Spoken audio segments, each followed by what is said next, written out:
ही विश्रांति लें, खाते ही आराम करें, काम कोई ना करें। सुबह का खाना अगर 10 बजे खाया या 12 बजे खाया या 11 बजे खाया तो खाते ही विश्रांति लें। कब तक? 20 मिनट।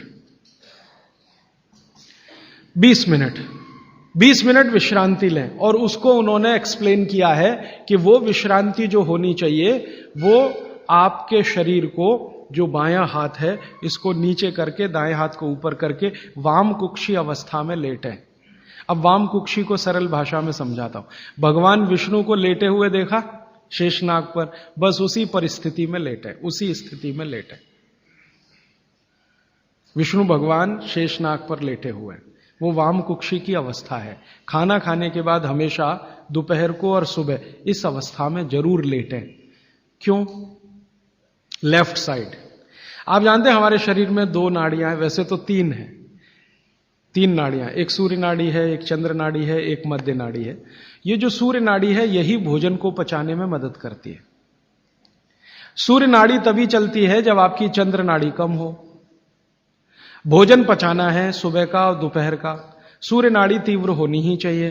तो लेफ्ट साइड में लेटो तो तुरंत सूर्य नाड़ी शुरू हो जाती है। वैसे तो अगर आप स्वस्थ हैं तो खाना खाते ही आपकी सूर्य नाड़ी अपने आप शुरू हो जानी चाहिए। नहीं हो रही है तो लेफ्ट साइड में लेट जाइए, लेटते ही शुरू हो जाएगी। 20 मिनट जरूर लेटें। फिर आप कहेंगे जी नींद आ गई, तो भागवत जी कहते हैं ले लो एक झपकी। वो ये कहते हैं रोको मत इस नींद को। जो सूत्र उन्होंने लिखा है कि दोपहर भोजन के बाद या सुबह भोजन के बाद अगर आपको आलस्य है शरीर में, तो वो कहते हैं कि बिना संकोच इस झपकी को ले लो। 20 मिनट की झपकी ले लो, ज्यादा से ज्यादा 40 मिनट की ले लो, इसके आगे नहीं।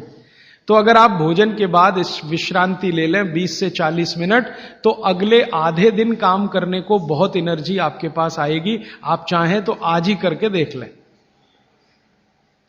मैं इस सूत्र को वैसे कल विस्तार से समझाने वाला हूं।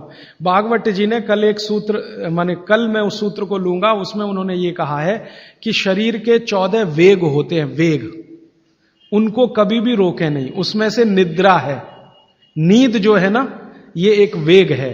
तो वो कहते हैं कि दोपहर के खाने के बाद अगर आलस्य आ रहा है तो ये स्वाभाविक है, क्योंकि खाना खाते ही जठर अग्नि प्रदीप्त होगी। अग्नि प्रदीप्त होने के लिए मैंने आपसे कल समझाया था ना, ब्लड की जरूरत पड़ेगी। तो सारे शरीर का खून पेट में रहता है जब तक खाना पचता है। तो बाकी अंगों को खून की कमी है तो प्रेशर बढ़ेगा। सारा खून एक जगह आएगा तो दूसरे अंगों पे तकलीफ आएगी कि नहीं? तो ब्रेन को प्रेशर आता है, तो ब्रेन रिलैक्स होना चाहता है, इसलिए भोजन के बाद आपको सुस्ती आएगी ही। ये प्रकृति का नियम है। तो आप ले लेना उस नींद को, छोड़ते क्यों हैं? बहुत कीमती है, लोगों को मिलती नहीं। गोलियां खाते हैं फिर भी नहीं आती। करोड़ों रुपए लेने वालों को मैंने देखा है, आती ही नहीं है नींद। आपको आ रही है तो बात बहुत सुखी है। तो आप दोपहर की झपकी ले लें।